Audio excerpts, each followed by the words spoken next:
Listen to this clip. Hi everyone, welcome to the Crow Panel course. Remember to subscribe to my channel. Thanks for watching. I don't know about you, but that sounds pretty familiar. I mean, I would like you to subscribe to my channel, but that's this channel, not Elecrow, where this was from. And I never said any of those words. Second, which boards are applicable to this series of courses? Not only that, I don't think I've ever used the word applicable in one of my videos, so the very thought of putting it in a tech video with my voice is preposterous. Someone emailed me a link to Elecrow's video and said it sounded a little off. I'm guessing at least some of the thousands of people who watched the video thought I agreed to voice some Elecrow videos since I talk about some of the same topics on my channel. I even reviewed one of their products a few years ago, the Crow Pi 2. I didn't have a bad relationship with them in the past. They make electronics and even Raspberry Pi accessories.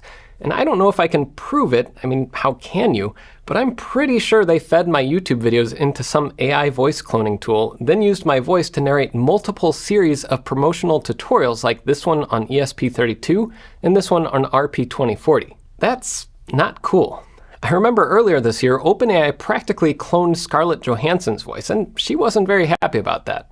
I thought the fallout from that would lead to companies being very careful about the AI voices they use for things like product demos and tutorials. Apparently not. I haven't decided what to do. I mean, obviously I want Elecrow to take down those videos and not use my voice again. I mean, like I said, I haven't had a problem with them in the past. I'm hoping beyond all hope this was just an honest mistake and they didn't even realize it was my voice. But beyond that, the worst thing is there isn't any legal precedent for unauthorized AI voice cloning, at least not that I'm aware of. There is precedent for not using someone's voice in commercial works without their consent. Look up Midler versus Ford. I don't know if I want to do anything with lawyers because that costs money, and right now I'm just trying to keep my old Camry running through the end of the year. And I'm not even sure non-consensual voice cloning is against YouTube's terms of service. But the main thing is, I want to make a point. That's why I'm making this video.